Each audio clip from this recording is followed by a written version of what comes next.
त्यांनी संत साहित्यामध्ये पीएचडी मिळवली आहे.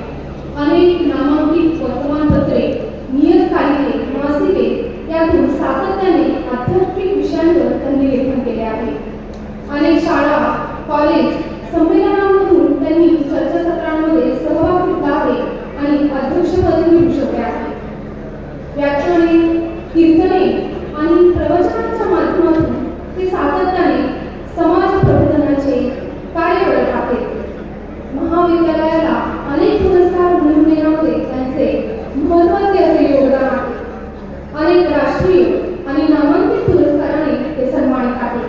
पुनश्च एकदा आपण काळाच्या जोरामध्ये आदरणीय प्राध्यापक डॉक्टर पांडुरंग मुसाळ सरांचं स्वागत करूया. विनंती करते की त्यांनी आपले अध्यक्षीय मनोगत व्यक्त करावे. काळाच्या जोरामध्ये स्वागत करायचं.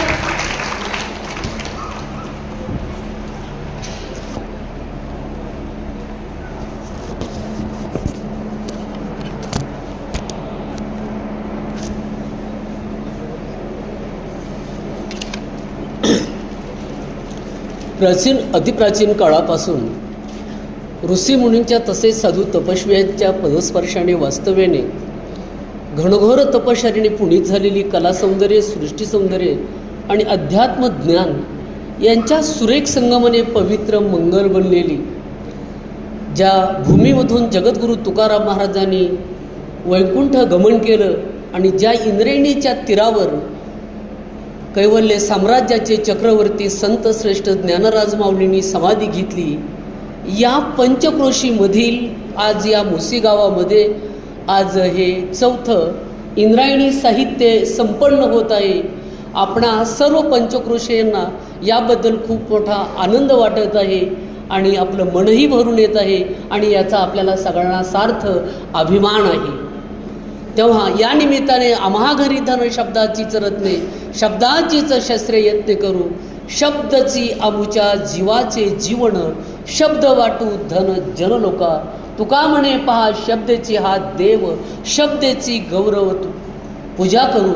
संत श्रेष्ठ तुकाराम महाराजांनी साहित्याचं वर्णन करत असताना म्हटलेलं आहे की आमचं धन, आमचं जन, आमचं प्रॉपर्टी, इस्टेट, मालमत्ता सर्व काही असेल तर ते आमचे शब्द आहेत आणि म्हणून या शब्दाच्या माहितीतून साहित्य निर्माण होत असतं. आणि म्हणून हे साहित्य निर्माण होत असताना साहित्याची व्याख्या करत असताना असं म्हटलं जातं, सहितस्य भाव साहित्यम, जे जे भावनेसह येतं त्याला साहित्य असं म्हटलं जातं. वाङ्मय म्हणजे जे जे वाणीमय पाठांतर पद्धतीने, त्यामुळे नीतिबोधक असेल किंवा धार्मिक असेल, त्याच्यामध्ये वेद पुराण किंवा धार्मिक ग्रंथ वर्त वैकल्य येत असतील. परंतु साहित्य शब्द म्हटले की त्याच्यामध्येही पुन्हा दोन प्रकार येतात, एक शास्त्रीय साहित्य आणि एक ललित साहित्य. प्रामुख्याने आपण जो या चर्चासत्राच्या निमित्ताने हा विचार करत आहेत, आज या संमेलनाच्या अध्यक्षा डॉक्टर सीमा काळभोर मॅडम, त्याचबरोबर आता माझ्याबरोबर सर्व सहकारी प्राध्यापकांनी, विद्यार्थ्यांनी आपली अतिशय सुंदर अशी मनोगत व्यक्त केलेली आहेत. मला वाटतं माझ्या अगोदर त्यांनी सगळं सांगितल्यामुळं आता मला फारसं सांगायला राहिलेलं नाही, त्यामुळं आता सांगण्याची गरज नाही. पण तुम्ही उभं केलं आहे म्हणून थोडंसं बोलणं हे गरजेचं आहे. आणि म्हणून आज या ठिकाणी या काळामध्ये संत ज्ञानेश्वरांनी म्हटलं होतं की वाचे बरवे कवित्व, कवित्वी बरवे रसिकत्व, रसिकत्वी परतत्व स्पर्श जायचा. म्हणजे त्या साहित्याला, त्या अध्यात्माचा, त्या संस्काराचा जर वसा आणि वारसा लाभला तर ती मुलं संस्कारक्षम वडेल, मग हे राष्ट्र हे प्रगतीच्या अतिउच्च शिखरावर जाईल. आणि म्हणून मला वाटतं ज्या इंद्रायणीच्या तीरावर, ज्या इंद्रायणीच्या पाण्याने ही भूमी पवित्र सुजलाम सुफलाम झालेली आहे, लाखो वारकरी त्या इंद्रायणीचं तीर्थ घेण्यासाठी हजारो मैलावरून जे वर्षभर आपल्या गावी राहतात. आणि जसं आपण आता मोबाईल वापरला की जास्त काय होते, आपली बॅटरी डाऊन होती, तशा लोकांच्या डाऊन झालेल्या विचाराच्या बॅटऱ्या चार्ज करण्यासाठी आषाढी कार्तिकीची वारी जशी आहे, इंद्रायणीचं दर्शन तीर्थ जसं आहे, तसंच हे आपलं चौथं साहित्य संमेलन इंद्रायणी आहे. हे वाटतं मला अभिमानाने आणि कौतुकाने आपल्या सर्वांना सांगावंसं वाटतंय. आजची पिढी आपल्याला माहिती आहे प्रसार माध्यमाच्या माध्यमातूनही साहित्याचा आस्वाद घेऊ लागलेली आहे. आमच्या बऱ्याच मित्रांनी सांगितलं की चॅट GPT असेल, ग्रोथ असेल, जेमिनी असेल, AI असेल, पण हे देखील आजच्या विद्यार्थ्यांना उपयोगी ठरत आहे. वस्तू तुमच्याकडे आहे, काड्याची पेटी वापरायची कशी तुमचे संस्कार सांगतात, लक्षात ठेवा. ती काडी एखाद्याच्या झोपडीला लावायची की एखाद्याच्या स्वयंपाक करण्यासाठी द्यायची हे आपल्या वृत्तीवर अवलंबून आहे. आणि म्हणून यासाठी आपल्या तरुणांनी मागच्यांचा वसा घेतला पाहिजे. भाष्यकारा तू वाट पुसू तू, ज्ञानेश्वर महाराजांनी म्हटलंय, मी हे निर्माण केलं पण मी मागं व्यशांचा मागोवा याच्यामध्ये घेतलेला आहे.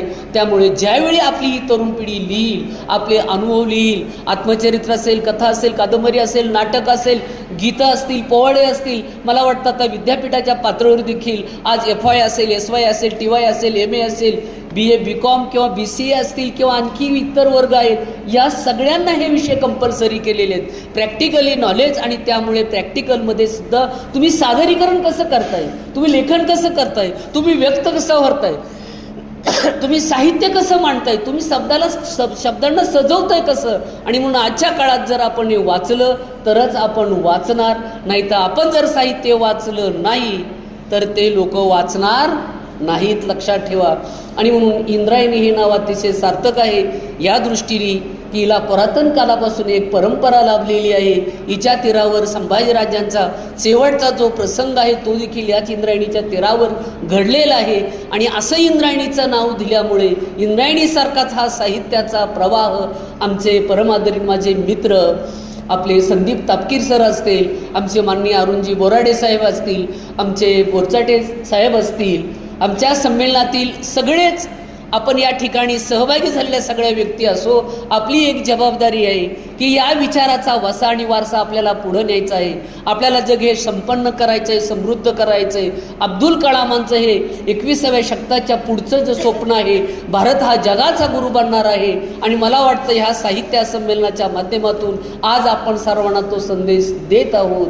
आणि म्हणून या ठिकाणी हा चाललेला जो साहित्याचा जो ही चर्चा आहे, या चर्चेच्या माध्यमातून मलाही असं वाटायला लागले की आमच्या तरुण मित्रांनी, आमच्या भगिनी वर्गांनी एवढी सुंदर आणि छान मांडणी केलेली आहे. आणि सकाळचं उद्घाटन, त्यानंतरचे ते सगळे कार्यक्रम, आतापर्यंत चाललेले कार्यक्रम, एका अर्थाने जसं लग्नामध्ये सगळा समारंभ सर्व नटलेले थटलेले असतात, तसंच आज या साहित्य संमेलनामध्ये देखील आपण शब्दांनी तर सगळ्यांना नटवतोयच, पण आपणही मनाने नटलेलो आहोत. तेव्हा या साहित्याच्या इंद्रायणीच्या प्रवाहामध्ये आपण सर्वांनी सुस्नात व्हायचं आहे आणि पुढच्या पिढीसाठी चांगले संस्कार, चांगलं साहित्य द्यायचं आहे. आपण या ठिकाणी मला बोलवलं, वेळ झालेला आहे. तुम्ही टाळ्या वाजवण्याच्या अगोदरच पुन्हा एकदा मी सगळ्यांना धन्यवाद देतो, आपणा सर्वांना विनम्र अभिवादन करतो आणि या ठिकाणी थांबतो. धन्यवाद.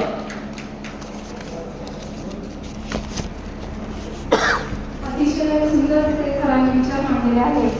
कवी आनंदराव म्हणतात की वनवास असा जाते पाऊस सरून गेला, वनवास असा जाते पाऊस सरून गेला, विसरले